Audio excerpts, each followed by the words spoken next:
おはようございます。桜井です。今回の動画では、ビットコインやイーサリアムの価格急落、同時コインの不穏な動き、XRP に対する強気と弱気まで、暗号資産投資家にとって見逃せない話題をギュッと詰め込んでお届けします。さらに、初心者の方でも理解できるように専門用語や背景についてもしっかり解説します。動画を見終わった後に見てよかった、勉強になったと思っていただける内容を目指して構成しています。それでは早速最初のトピックから見ていきましょう。まずは暗号資産市場の全体的な動きからお伝えをしていきます。ビットコインとイーサリアムはそれぞれ一時的に10万4000ドルと2600ドルを下回る場面があり、大きな調整局面に入りました。これに加えて同時コインも深夜の急落で約 10% の下落となり、市場全体が揺れ動いています。コインデスクや U-Today によると、今回の急落は一時的な売り圧力によるもので、現在も価格の安定を模索している状況です。また、ディクリプトによると、こうした急変動の裏側では、ビットコイン、イーサリアム、同時コインを含む暗号資産のデリバティブ市場で、なんと8億ドル以上のポジションが生産されました。このような一斉生産の背景には、ロングスクイーズと呼ばれる現象があります。これは価格の下落により、ロングポジション、これは買い立てですね。これが強制的に売られることで、さらなる価格の下落を引き起こす連鎖反応です。つまり価格が下がることで自動的に売りが発生し、その売りがまた価格を押し下げるという悪循環のような動きというわけです。そしてトレーディングビューの情報によれば、同時コインに関しては6月が過去最悪の月になる可能性があるとも言われています。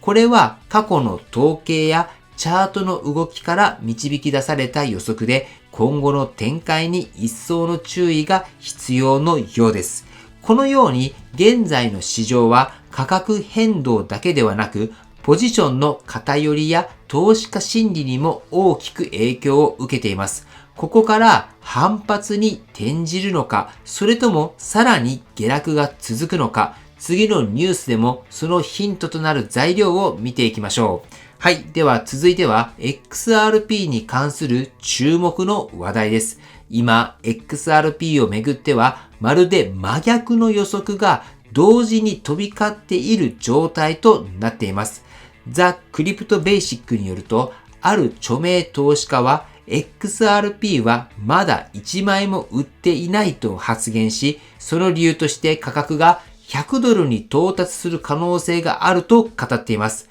彼の出口戦略は XRP が数十ドルから100ドルに近づいたタイミングで利確するというもので、かなりの強気な見方と言えます。一方 FX プライムはXRP は今まさに落下ナイフの状態にあり、1.9 ドル付近まで下落する可能性があると報じています。テクニカルの指標の観点からは、XRP のチャートが弱気なパターンを示していることがその理由ということです。このように楽観的な予測と悲観的な予測が極端に分かれているっていうのが現在の XRP を取り巻く状況です。その背景には SEC との訴訟問題、ETF 関連のニュース、そして世界的な規制強化の流れなど様々な要因が複雑に絡み合っています。また、コインデスクの報道ではグローバルな経済不安が引き金となって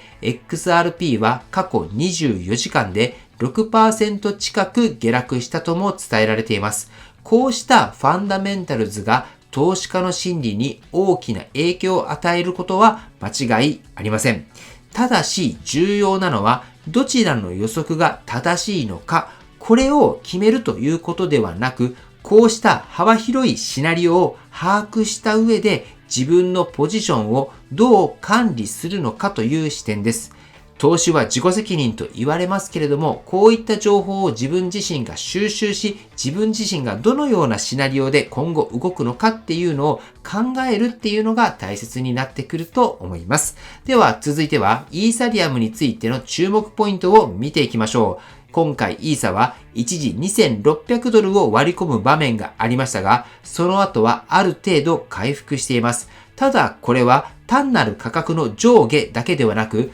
背後にある動きにも注目する必要があります。コインテレグラフとグラスノードの報道によると、イーサリアム ETF に投資している多くの投資家が、現在は含み損の状態にあると分析されています。つまり ETF が話題になって購入したものの、現状の価格では利益が出ていないということです。その一方でポジティブなニュースもあります。トレーディングビューの分析によれば、イーサリアムのガス使用量が日時で過去最高を更新しました。これはネットワーク上での取引や契約実行が活発に行われていることを意味しており、価格が不安定でも基盤となる利用の部分はしっかりと成長しているとも言えます。さらにコインテレグラフによると、先日もお伝えしましたが、シャープリンクゲーミングという企業がイーサを大量購入したと報じられました。加えてマイケル・セーラーさんもイーサリアムの本質的な価値に言及し、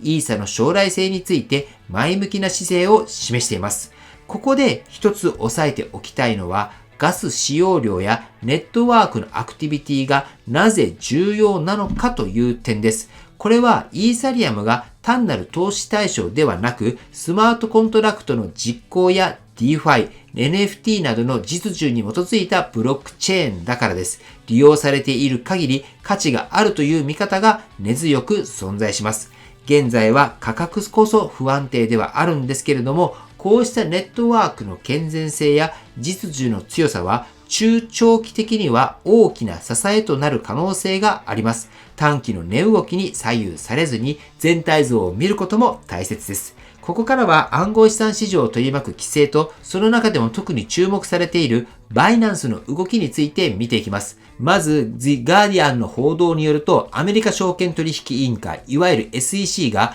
バイナンスに対して新たな法的措置を進めていると報じられました。これは以前から続いている一連の訴訟とは別に、新たな懸念や違反行為がある可能性を示唆する内容です。さらにビットコイン .com の報道では、バイナンスに資産を預けているユーザーに対して注意喚起を促す情報も出ています。その中では、ユーザーが資産を引き出す判断を早めに行うよう警戒感を高めるような内容が掲載されていました。このような動きの背景には、アメリカをはじめとする各国で暗号資産の取り扱いに関するルール作りが進んでいるという事実があります。ディクリプトの報道によると、アメリカ議会では新たな暗号資産市場構造法案が提出され、取引所やステーブルコイン発行者などに対する規制の枠組みが具体化されつつあります。暗号資産市場はこれまで明確なルールがない中で拡大してきましたが、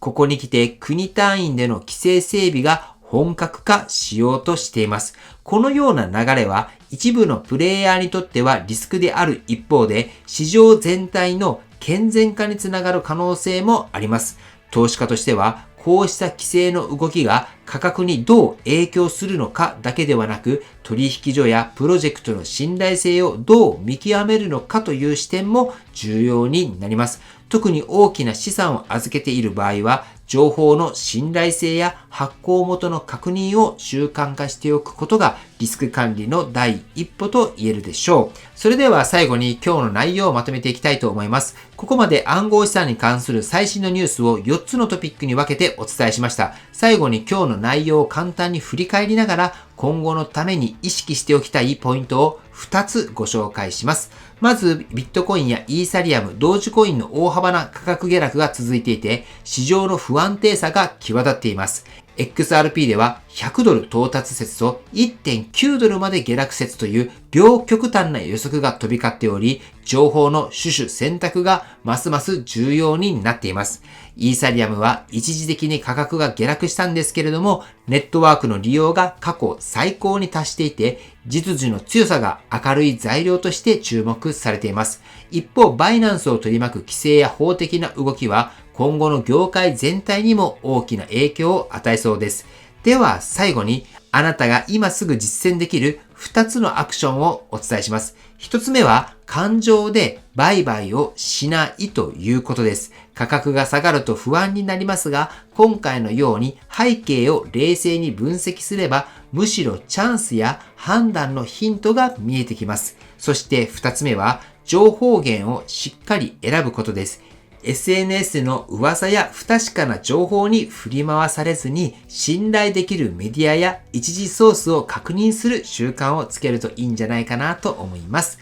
はい。ということで本日の内容は以上です。今後も暗号資産の海外での最新情報をお届けしますので、ぜひ暗号資産情報が気になる方はチャンネル登録をお願いします。そして今日の動画の内容が参考になったと思われたら、高評価の方もよろしくお願いいたします。では、お知らせがあります。今、おすすめの取引所でビットレイド X があります。先日説明動画を公開しました。まだご覧になられていない方は、ぜひご覧ください。今は AI の時代です。人間はどうしても主観が入ってしまいますが、AI はそれはありません。なので投資成績も上がるのではないかなと思っています。今多くの方が登録されています。実際のやり方などもショート動画で上げていますし、それに関してオープンチャットも用意していますので、まだオープンチャットに参加されていない方は、オープンチャットの方にもぜひ来られてみてください。では最後に重要な点をお伝えしておきます。暗号資産の投資には価格変動のリスクが伴います。特に短期間で大きな価格の上下が起こることがあります。したがって投資を行う際にはしっかりとリサーチを行い、ご自身のリスク許容度を確認した上で判断をするということが大切になります。